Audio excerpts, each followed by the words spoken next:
Hello बच्चों, आज हम लोग माध्य टॉपिक को पढ़ेंगे। ठीक है, और माध्य के सभी कंसेप्ट को और उस पर आधारित सवालों को भी हम लोग करेंगे।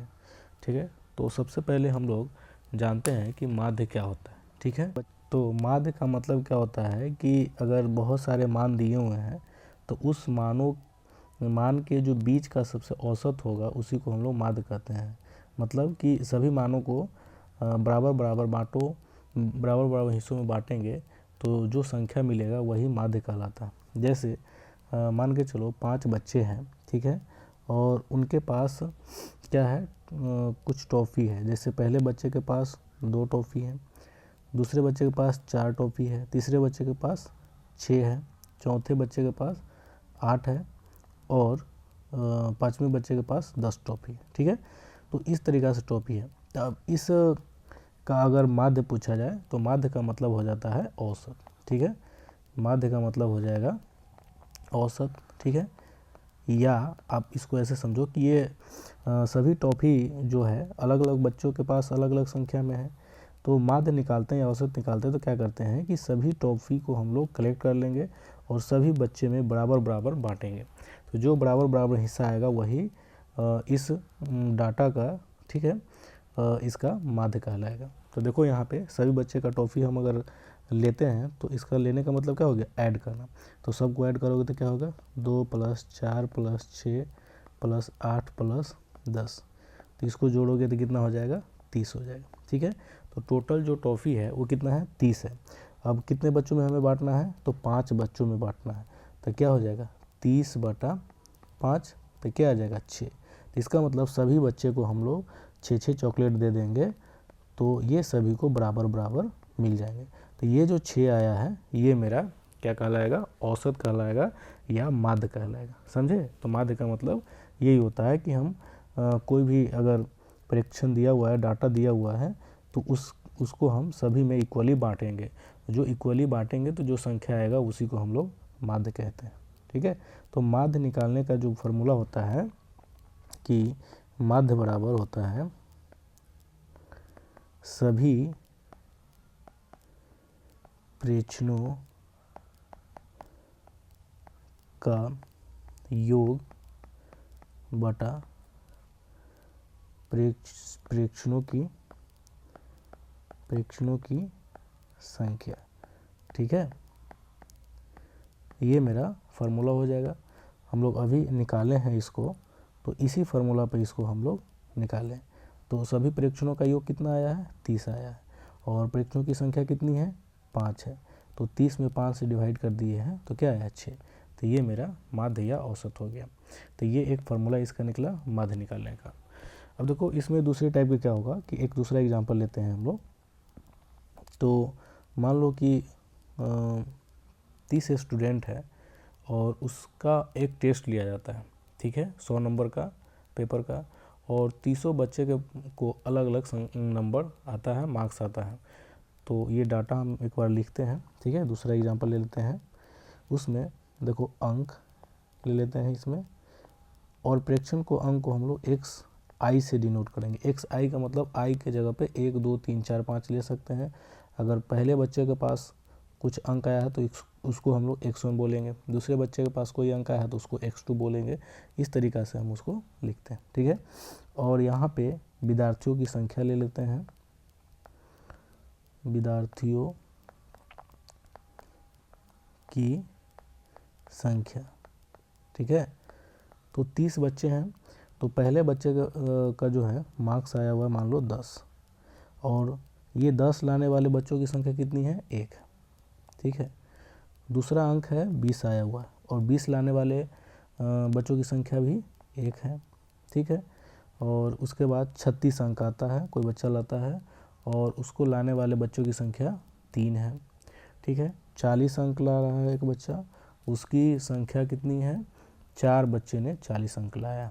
ठीक है, 50 अंक लाने वाले बच्चों की संख्या कितनी है, तो 3 है। ठीक है, और उसके बाद 56 अंक लाने वाले बच्चों की संख्या कितनी है, तो 2 है। ठीक है, वो 60 अंक लाने वाले बच्चों की संख्या 4 है। 70 अंक लाने वाले बच्चों की संख्या भी 4 है। ठीक है, 72 अंक लाने वाले बच्चों की संख्या भी यहाँ पे 1 है। उसके बाद 80 अंक लाने वाले बच्चों की संख्या भी 1 है, और 88 अंक लाने वाले बच्चों की संख्या कितना है, 2 है मान लेते हैं। उसके बाद 92 अंक लाने वाले बच्चों की संख्या 3 है, और 95 अंक लाने वाले बच्चों की संख्या 1 है। ठीक है, तो ये टोटल कितने बच्चे एग्ज़ाम दिए हैं, तो 30 बच्चों ने एग्ज़ाम दिया। तो 10 अंक लाने वाले बच्चों की संख्या 1 है। ठीक है, 20 अंक लाने वाले बच्चों की संख्या 1 है, 36 अंक लाने वाले बच्चों की संख्या 3 है, 40 अंक लाने वाले बच्चों की संख्या 4, 50 अंक लाने वाले बच्चों की संख्या 3, 56 अंक लाने वाले बच्चों की संख्या 2।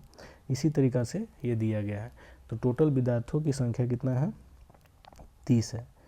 तो ये 10 अंक एक बार आ रहा है, 20 अंक एक बार आ रहा है, 30 अंक 3 बार आ रहा है।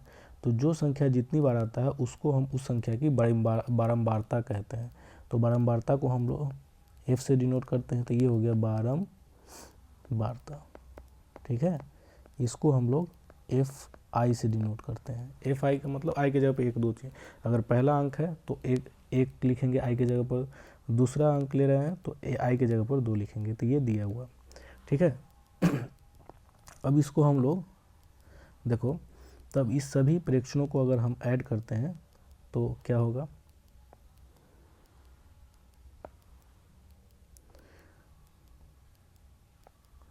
तो यहाँ पे सभी विद्यार्थियों की संख्या कितनी है, 23। तो इसको जोड़ने पर 30 आ गया है। तो जोड़ को हम लोग ऐसे भी लिखते हैं समेशन, मतलब FI बराबर कितना हो गया, 30। अब देखो सभी अंक को जोड़ेंगे तो 10 एक बार आया है, तो हम इसको जो लिखेंगे यहाँ पे गुना करके FI और XI गुना करके लिखेंगे। 10 एक बार 20 एक बार आया है तो इसको गुना करेंगे तो 20 होगा। 36 3 बार आया है तो इसको गुना करेंगे तो 108 हो जाएगा। 40 4 बार आया है तो 160 हो जाएगा। 50 3 बार आया है तो 150 हो जाएगा गुना करेंगे तो। उसके बाद 56 2 बार आया है तो गुना करने के बाद 112 हो जाएगा। 60 4 बार आया है तो ये हो जाएगा 240 हो जाएगा। 70 4 बार आया तो 280 हो जाएगा। 72 एक बार आया तो 72, 80 एक बार आया तो 80, 88 2 बार आया हुआ है तो 176 हो जाएगा। 92 3 बार आया हुआ है तो इसको गुना करोगे, 92 3 बार आया है तो 276 हो जाएगा। ठीक है, उसके बाद 95 एक बार आया है तो 95। तो मतलब ये जो 30 डाटा है, 30 बच्चे ने जो अंक लाया है, तो वो सारे अंक को जोड़ेंगे तो यहाँ पर क्या हो जाएगा, समेशन ऑफ FI और XI बराबर, इस सभी को ऐड करेंगे तो ऐड करने के बाद आएगा 1779। ठीक है, तो ये हो गया मेरा टोटल अंकों का योग, तो सभी प्रेक्षणों का योग। तो हम लोग माध्य निकालते हैं तो क्या फॉर्मूला लिखते हैं कि सभी प्रेक्षणों का योग बटा प्रेक्षणों की संख्या। ठीक है, तो बारंबारता जब भी दिया हो तो हम लोग, ठीक है, अंक और जो प्रेक्षण है, ये अंक है, उसको बारंबारता में गुना करेंगे और तब उसको हम लोग ऐड करेंगे। तो सभी प्रेक्षणों का योग का मतलब हो गया समेशन ऑफ FX बटा समेशन ऑफ F। तो समेशन ऑफ FX कितना है, 1779 बटा F को जोड़ेंगे तो कितना है, 30। तो ये हो गया सभी परीक्षणों का योग और ये परीक्षणों की संख्या 30 है। अब इसमें हम डिवाइड करेंगे तो ये भाग देंगे तो मेरा आ जाएगा 59.3, ये माध्य हो गया। तो ये दोनों तरीका का जो हम माध्य निकाले हैं, ये दोनों माध्य अवर्गीकृत आंकड़ा या डाटा का माध्य है। ठीक है, तो अभी पहले टाइप में हम लोगों ने क्या पढ़ा है, अवर्गीकृत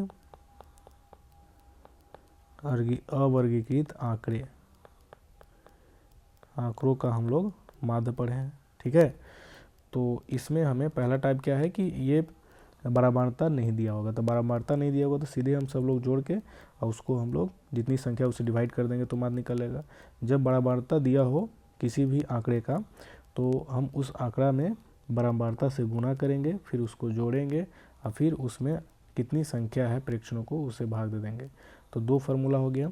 ये दोनों फार्मूला आप ध्यान रखेंगे, ठीक है। अब हम लोग देखेंगे वर्गीकृत आंकड़ों का माध्य, जिसमें हमें वर्ग अंतराल दिया होगा और उसकी बारंबारता दी होगी। तो इसका माध्य निकालेंगे कैसे? तो इसका माध्य निकालने के 3 तरीके हैं, ठीक है। तो इसमें जो पहला तरीका हम लोगों को पढ़ना है प्रत्यक्ष विधि, प्रत्यक्ष विधि, ठीक है, जिसको हम लोग क्या कहते हैं, डायरेक्ट मेथड। इसका जो फॉर्मूला होता है समेशन ऑफ एफ एक्स बटा समेशन ऑफ एफ, ठीक है। दूसरा तरीका है, इसमें दूसरा मेथड है कल्पित माध्य विधि, कल्पित माध्य विधि, जिसको हम लोग बोलते हैं एज्यूम्ड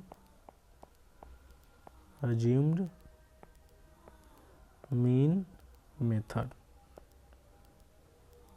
तो इसमें इसका फॉर्मूला क्या होता है, A plus summation of F D बटा समेशन ऑफ एफ, ठीक है।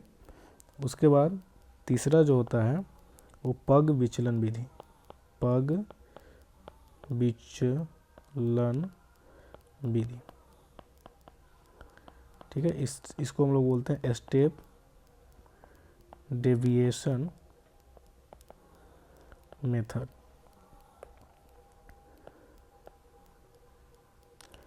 तो इसका फॉर्मूला क्या होता है, ए प्लस एच गुने समेशन ऑफ एफ यू बटा समेशन ऑफ एफ, ठीक है। ये तीनों हम लोग फार्मूला को अभी अप्लाई करना भी सीखेंगे और ये तीनों फार्मूला आपको याद रखना है, ठीक है। तो इसका हम लोग एक ही क्वेश्चन में तीनों को हम लोग निकालने की कोशिश करेंगे। तो चलो यहाँ पे देखते हैं। यहाँ पे वर्ग अंतराल 15 से 25 है, 25 से 35 है, ठीक है। तो हम लोग पहले वर्ग अंतराल लिख लेते हैं।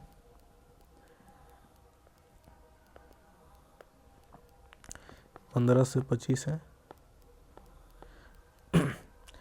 25 से 35 है, 35 से 45, 45 से 55, 55 से 65, 65 से 75, कहाँ तक दिया हुआ है, 75 से 85, 75 से 85। तो 15 से 25 वर्ग अंतराल का बारंबारता कितना है, 6। तो इसका हो गया 6, दूसरा का बारंबारता 11, तीसरा का 7, 4, 4, इसका 7 है, इसका 4 है, इसका 4 है। उसके बाद 2, 1 इसका बारंबारता दिया हुआ, ये हमें सवाल में दी हुई है। अब वर्ग चिन्ह क्या होता है, तो वर्ग चिन्ह होता है जो वर्ग अंतराल होता है उसके मध्य बिंदु होते हैं।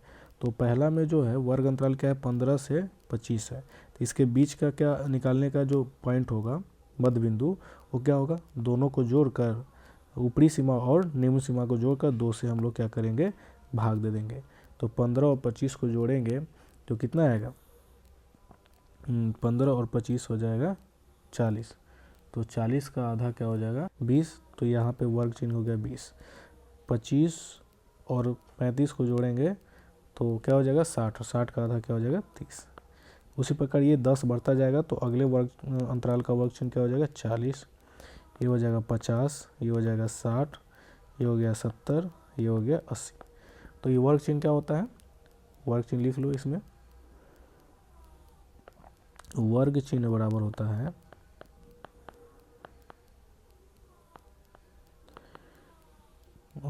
ऊपरी सीमा बटा निम्न सीमा बटा 2, ठीक है।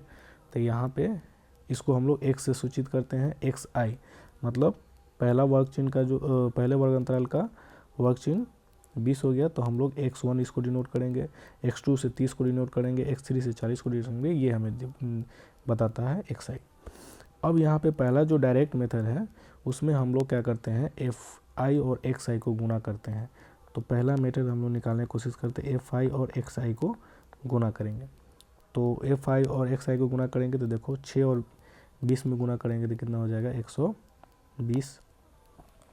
11 और 30 में गुना करेंगे, 11 और 30 में गुना करेंगे तो हम लोग क्या आ जाएगा यहाँ पे 330। 70 और 40 में गुना करेंगे तो 280 आ जाएगा।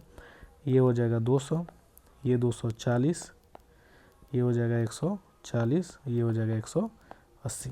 ठीक है, तो अब ये पहला मेथड जो है उसमें निकालने का फॉर्मूला क्या हम लोग पढ़े हैं कि समेसन ऑफ एफ एक्स बटा समेसन ऑफ एफ, मतलब एफ एक्स को गुना करके जोड़ देना है और उसमें डिवाइड कर देना है बराबरता को जोड़कर।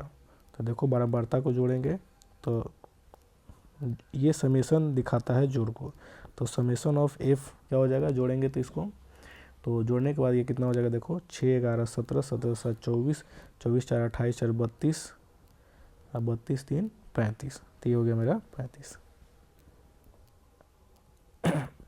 उसके बाद एफ एक्स को जोड़ेंगे तो क्या होगा देखो, हमें एफ एक्स को जोड़ना है तो जाएगा 1390, तो ये हो गया मेरा 1390।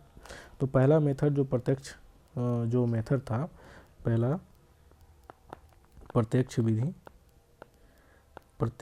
विधि, उसमें माध्य निकालने का फॉर्मूला क्या था, माध्य को ऐसे हम लोग डिनोट करते हैं, तो समेसन ऑफ एफ एक्स बटा समेसन ऑफ एफ। ठीक है, तो एफ एक्स को जोड़ने पर कितना है 1390 और एफ को जोड़ने पर कितना है 35। तो इसमें जो भाग दोगे तो डिवाइड करके देखोगे तो इसका आंसर आता है 39.71। तो ये मेरा हो गया माध्य प्रत्यक्ष विधि से। अब दूसरा विधि है, ठीक है, दूसरा विधि हम लोगों ने क्या पढ़ा है कि कल्पित माध्य विधि। दूसरा विधि हम लोग क्या पढ़े हैं, कल्पित माध्य विधि। तो कल्पित माध्य विधि में हमें क्या पढ़ना है, तो इसको निकालने का क्या तरीका है देखो। अब इसमें हम लोग एक अपने मन से एक माध्य मान लेते हैं, ठीक है, तो किसको मानेंगे, तो वर्ग चिन्ह में से जो सबसे मध्य वाला वर्ग चिन्ह होगा उसको हम लोग निकालेंगे। कोई भी वर्ग चिन्ह ले सकते हैं लेकिन हम लोग कोशिश करेंगे मध्य वाला वर्ग चिन्ह लेने का। तो देखो मध्य वाला वर्ग चिन्ह क्या हो जाएगा 50। तो यहाँ पे हम एक ऐसी संख्या डेविएशन डी डिफाइन करेंगे जो हो जाएगा x माइनस 50। ठीक है, 50 a बराबर इसको हम लोग 50 मान लेंगे। ठीक है, तो ये हो गया मेरा 50 एक कल्पित माध्य हो गया। अब इसको d का मान क्या हो जाएगा, ये di ले लेते हैं और ये xi होगा। तो d1 का मान क्या हो जाएगा x1 माइनस 50। तो x1 20 है तो 20 में से 50 घट गया तो माइनस 30 होगा। उसी प्रकार ये होगा 30 में से 50 घट गया तो माइनस 20 हो जाएगा। 40 में से 50 घट गया तो माइनस 10 हो गया। 50 में से 50 0, 60 में से 50 10, उसी प्रकार ये 20, उसी प्रकार ये 30 हो गया। ठीक है, तो अब हम लोग क्या निकालेंगे, बराबरता और डी में गुना करेंगे। तो एफ आई गुने डी आई निकालेंगे। तो एफ आई डी आई करेंगे तो क्या हो जाएगा, 6 में माइनस 130 से गुना हो जाएगा तो माइनस 180। 11 में माइनस 20 से होगा तो माइनस 220। फिर यहाँ पे हो जाएगा माइनस 70, ये हो जाएगा 0, ये 40, ये हो जाएगा 40, ये हो जाएगा 30। अब इसको हम लोग जोड़ेंगे, समेसन ऑफ करेंगे एफ डी। तो ये हो जाएगा कितना, तो इसको जोड़ोगे तो ये आ जाएगा देखो कि माइनस 180 220 तो कितना हो जाएगा 400 और 470 माइनस 470 हो जाएगा। इसको जोड़ोगे तो 40 और 30 70, तो 470 में 70 ऐड होगा तो 400 हो गया। 400 में 40 घटेगा तो 360 माइनस में हो जाएगा, तो ये माइनस 360 हो गया। तो दूसरा हम लोग क्या यहाँ पे किए हैं कि a को घटाए हैं। ठीक है, तो a को घटाए हैं तो फार्मूला में a को जोड़ देंगे। तो यहाँ पे जो माध्य होगा ए को हम घटाएं तो ए को पहले जोड़ देते हैं और यहाँ पे समेसन ऑफ क्या करेंगे, एफ डी बटा समेसन ऑफ एफ। तो ए का मान कितना है 50 plus summation of F D, तो एफ डी को जोड़ेंगे तो कितना आएगा -360 बटा एफ कितना है, एफ का मान 35 ही है हमेशा, ठीक है। तो ये हो जाएगा 50 प्लस गुने माइनस माइनस, अब इसको भाग दोगे तो कितना आ जाएगा, यहाँ पे लगभग आ जाएगा 10.29। अब इसको घटाओगे तो कितना होगा, ये हो जाएगा लगभग 39.71, ठीक है। तो ये मेरा कल्पित माध्य विधि से ये माध्य निकल गया। तीसरा मेथड देखते हैं पग विचलन विधि। अब इसको हम लोग क्या करेंगे, स्टेप डेविएशन करेंगे। तो स्टेप डेविएशन में क्या करते हैं कि जो वर्ग अंतराल का माप होता है, वर्ग अंतराल का माप मतलब हो गया कि ऊपरी सीमा माइनस निम्न सीमा, तो 25 में से 15 घटाएंगे तो कितना हो जाएगा 10 हो जाएगा। तो ये मेरा हो गया ये वर्ग माप। तो अब हम लोग यहाँ पे एक और निकालेंगे u, ठीक है, स्टेप डेविएशन। तो u बराबर होता है डी आई यू आई बटा डी आई बराबर बटा h हो जाएगा। तो यू आई बराबर डी आई बटा h हो जाएगा और h क्या है, वर्ग माप है और h का मान यहाँ पे हमें क्या लेना है, ये 10 है। तो हमें d में h से भाग देना है। तो d हम निकाले कितना, ये -30 है, -30 में 10 से भाग देंगे तो कितना हो जाएगा -3। -20 में हम लोग 10 से भाग देंगे तो क्या आ जाएगा -2, फिर -10 में 10 से भाग देंगे तो -1, 0 में भाग देंगे तो 0, 10 में भाग देंगे तो 1, ये 2 और ये 3, ठीक है। तो ये हमें निकालिए। अब हम क्या निकालेंगे, एफ आई गुने यू आई। तो गुना करो तो 6 में -3 से गुना होगा -18, 11 में -2 से गुना होगा तो -22, 7 में -1 से गुना होगा तो -7, 4 से गुना होगा 0 में तो 0, ठीक है। 4 में 1 से गुना होगा तो 4, ठीक है। उसके बाद 2 में 2 से गुना होगा तो 4, 1 से 3 में गुना होगा तो 3। तब इसको जोड़ो तो -22 और -28 कितना होगा, -40, -7 जोड़ेंगे -47, ये 4 3 7 घट गया, 40 -36। तो ये हो जाएगा समेसन ऑफ एफ यू बराबर हो जाएगा -36, ठीक। तो अब इसमें हम लोग फार्मूला अप्लाई करेंगे क्या, तो पग विचलन विधि से, पग विचलन विधि से इसमें माध्य निकालने का फार्मूला क्या हम लोग पढ़े, देखो a तो सबसे पहले हम डेविएशन किए हैं तो a जोड़ेंगे प्लस, अब h हम भाग दिए हैं तो यहाँ पे h से गुना भी करना होगा, तो h गुने ये हो जाएगा समेसन ऑफ एफ यू बटा समेसन ऑफ f। तो a का मान कितना है 50 है और h का मान कितना है 10 है और एफ यू को हम लोग अभी क्या किए हैं, जोड़े हैं। तो एफ यू का मान कितना आया है -36, तो यहाँ पे हम लोग -36 रखेंगे और एफ ई का मान 35 है। तो ये हो जाएगा, देखो तो 50 प्लस माइनस माइनस, ये 5 से काटेंगे तो 5 7 35, 5 दूना 10, तो -72 बटा 7। तो ये कट के हो जाएगा 50 -10 ये भी कितना हो जाएगा 29 के बराबर हो जाएगा। तो ये लगभग हो जाएगा 39 -71 मेरा आंसर हो गया। तो ये तीनों विधि एक ही है, समझे। और तीनों विधि को हम लोग उसको निकालने के तरीक़ों को आसान बनाने के लिए ये अलग अलग विधि को हम लोग यूज करते हैं। तो ये हो गया माध्य निकालने का मेरा पूरा तरीका। तो जब वर्गीकृत आंकड़ा दिया हो तो हम लोग ये तीनों तरीका को अप्लाई करेंगे और तीनों तरीका में हम विचलन विधि कब अप्लाई करेंगे, जब देखेंगे कि डी में, मतलब ये जो डी निकाले हैं हम लोग, ये डी, उसमें अगर कोई कॉमन फैक्टर हो तो उससे हम डिवाइड करेंगे तो यू का मान हमें आ जाएगा, ठीक है। तो वो हमें इजी से निकल जाएगा। बाकी बात आप तीनों विधि एक ही है, या तो प्रत्यक्ष विधि यूज करें या कल्पित विधि या पग विचलन विधि। प्रत्यक्ष विधि को ही हम लोग डेविएट करके ये दोनों फार्मूला अप्लाई निकालें, ठीक है। तो आप लोग क्वेश्चन इस पर प्रैक्टिस कीजिए, ठीक है। आज के लिए हम लोग इतना ही रखते हैं।